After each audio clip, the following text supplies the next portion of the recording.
2019 से अब तक 21 बार विदेश गए पीएम मोदी, यात्राओं पर करोड़ों खर्च। प्रधानमंत्री नरेंद्र मोदी ने 2019 से लेकर अब तक कितनी बार विदेश की यात्रा की, इसके लेकर सरकार ने जानकारी दी है। बजट सत्र के दौरान विदेश राज्य मंत्री वी मुरलीधरन ने राज्यसभा में एक सवाल के जवाब में इन यात्राओं का ब्यौरा किया। उन्होंने आंकड़े पेश करते हुए कहा कि 2019 से लेकर अब तक पीएम मोदी ने 21 बार विदेश की यात्रा की है। अडानी के साथ डील में बदलाव चाहता है बांग्लादेश, भारत ने दी प्रतिक्रिया। बांग्लादेश ने अडानी पावर लिमिटेड के साथ 2017 के बिजली खरीद समझौता में संशोधन की मांग की है। अधिकारियों ने गुरुवार को ढाका में ये जानकारी देते हुए कहा कि कोयले से पैदा होने वाले बिजली काफी महंगी है।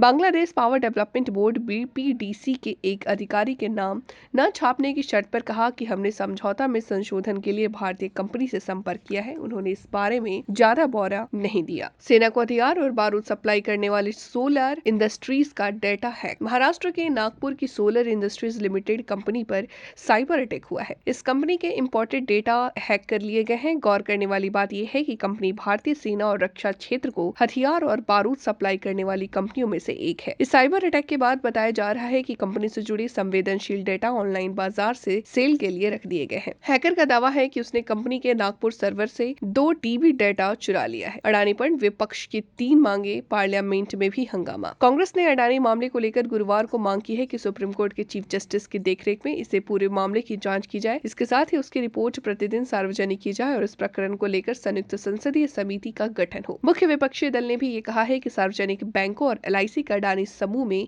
निवेश तथा निवेशकों के हित के सुरक्षा को लेकर संसद में विस्तृत चर्चा होनी चाहिए। राजस्थान के अधिकांश हिस्सों में मौसम शुष्क। राजस्थान के अधिकांश हिस्सों में बीते 24 घंटे में मौसम शुष्क है। इस दौरान न्यूनतम तापमान चूरू में 3.0 डिग्री तथा चित्तौड़गढ़ में 3.1 डिग्री सेल्सियस दर्ज किया गया। आपको बता दें कि मौसम विभाग के अनुसार बुधवार की रात न्यूनतम तापमान करौली में 3.5 डिग्री, बिलवाड़ा में अंता में 4.8 डिग्री, संगेरिया में 5.4, डबोक में 6.1, सिरोही में 6.3, फलौदी में 6.4, बीकानेर में 6.6, पिलानी में 6.8 डिग्री सेल्सियस दर्ज किया गया। मौसम विभाग के प्रवक्ता के अनुसार राज्य में मौसम शुष्क बना हुआ है और प्रदेश के सभी संभागों में कोई बड़ा बदलाव नहीं देखा गया। हेमंत शर्मा ने की भविष्यवाणी। पूर्वोत्तर के 3 राज्यों में बीजेपी को मिलेगी बड़ी जीत। हेमंत शर्मा ने कहा कि मेघालय में बीजेपी अधिक महत्वपूर्ण राजनीतिक शक्ति के रूप में उभरेगी। त्रिपुरा में हम बड़े बहुमत में सत्ता बरकरार रखेंगे और नागालैंड में फिर हम एनडीपीवीपी के साथ सरकार बनाएंगे। गुरुग्राम में सामने आया दिल्ली में कंझावला जैसा मामला। गुरुग्राम में दिल्ली के कंझावला जैसा मामला सामने आया है। एक कार चालक ने बाइक को 4 किलोमीटर तक घसीटा। हादसे में बाइक सवार बाल बाल बच गया। रोड पर लगे सीसीटीवी कैमरे में हिट एंड रन की पूरी घटना कैद हुई। वीडियो में साफ दिख रहा है कि कार से घसीटी जा रही बाइक से आगे की चिंगारी निकल रही है, लेकिन कार रुक नहीं रही। पाकिस्तान में 27.55% पर पहुंची महंगाई दर। आर्थिक संकट के दौरान पाकिस्तान की मुद्रास्फीति के जनवरी में एक नया रिकॉर्ड बनाया और 1975 के बाद उच्चतम स्तर पर पहुंच गया। मुख्य रूप से आपूर्ति की कमी के कारण खाद्य पदार्थों, कच्चे माल और उपकरणों के हजारों कंटेनर नकदी की कमी के बाद बंदरगाहों पर अटके हुए हैं।